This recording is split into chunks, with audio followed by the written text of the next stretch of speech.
ನಮ್ಮ ಪ್ರೀತಿಯ ಹಿರಿಯ ಶಿಕ್ಷಕರನ್ನು ಹಿಂದೂ ಸಂಸ್ಕೃತಿಯ ಪ್ರಕಾರ ಆರತಿ, ತಿಲಕ ಮತ್ತು ಸಿಹಿ ಕೊಡುವ ಮೂಲಕ ನಮ್ಮ ಮುದ್ದು ಮಕ್ಕಳುಗಳು ಬರಮಾಡಿಕೊಂಡರು.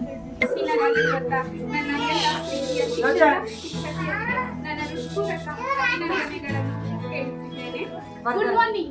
I am Supriya, respected chief guest, president, secretary, and my dear students. Today we have granted to her celebrating Guru Purnima.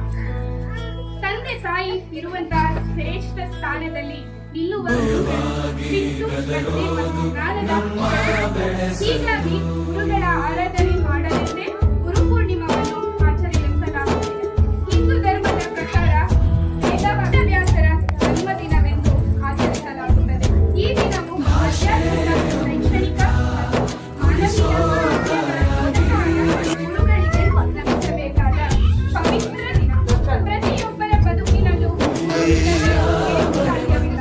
ಗುರು ಎಂದರೆ ಅಜ್ಞಾನವೆಂಬ ಕತ್ತಲೆಯಿಂದ ಬೆಳಕಿನೆಡೆಗೆ ಕೊಂಡೊಯ್ಯುವ ಮಹಾನ್ ಬೆಳಕು. ನಿಮಗೆ ಗುರು ಪೂರ್ಣಿಮೆಯ ಶುಭಾಶಯಗಳು. Now we are celebrating Guru Purnima. So now I would like our shloka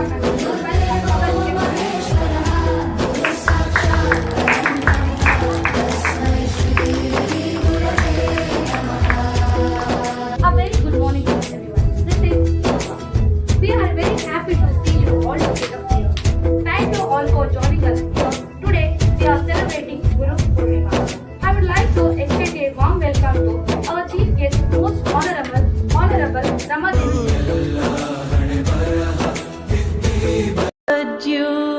ದೀಪ ಹಚ್ಚುವ ಮೂಲಕ ಕಾರ್ಯಕ್ರಮವನ್ನು ಚಾಲನೆ ಮಾಡಿದೆವು. ಮಹತ್ವ ಪ್ರತಿಯೊಬ್ಬ ಮನೆಗೂ ಪ್ರತಿಯೊಬ್ಬ ಮನುಷ್ಯನಿಗೂ ಹೋಗಿ ತಲುಪುತ್ತೆ. ದೈಹಿಕ ಶಿಕ್ಷಣವನ್ನು ಗುರುತಿಸಿದರೆ ಅದು ಬಹಳ ಹೆಮ್ಮೆ ಆಯಿತು ನನಗೆ.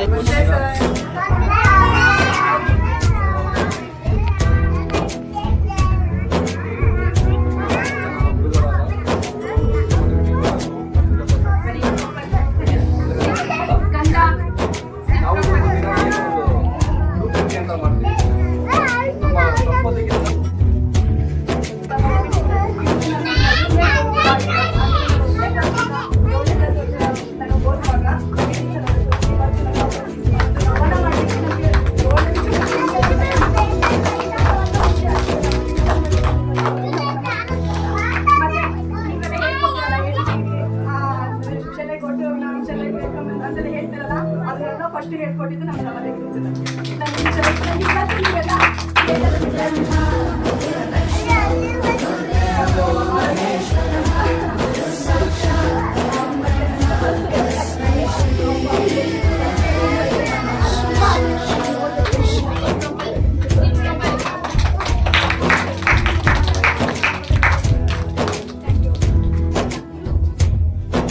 ಒಂದು ಕ್ಷಣನ ಜೀವನದಲ್ಲಿ ಈ ಕ್ಷಣನ ಯಾವತ್ತೂ ಸಹ ಮರೆಯಲ್ಲ.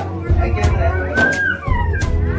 ಏನು ಸಮಾಜದಲ್ಲಿ ಸಂಸ್ಕಾರ ಏನ್ ಮಾಡಬೇಕು ಅದನ್ನ ಪಾಪ ಚಕ್ರವರ್ತಿ ಬಗ್ಗೆ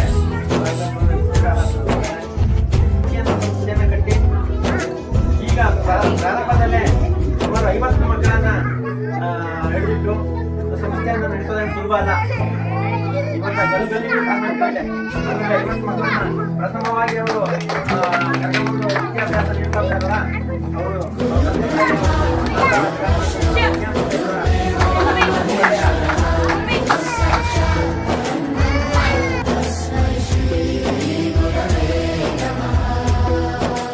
ಯಾರನ್ನೂ ಮಾಡ್ತಿಲ್ಲ. ಪ್ರಭಾವ ಬೀರಿದೆ.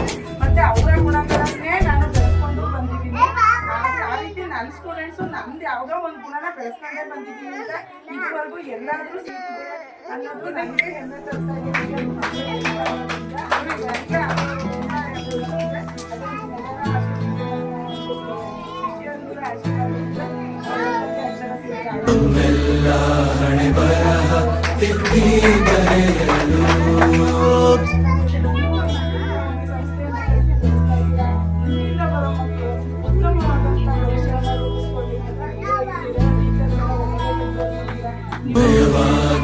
ಗದರೋದು ನಮ್ಮ ಬೆಳೆಸಲು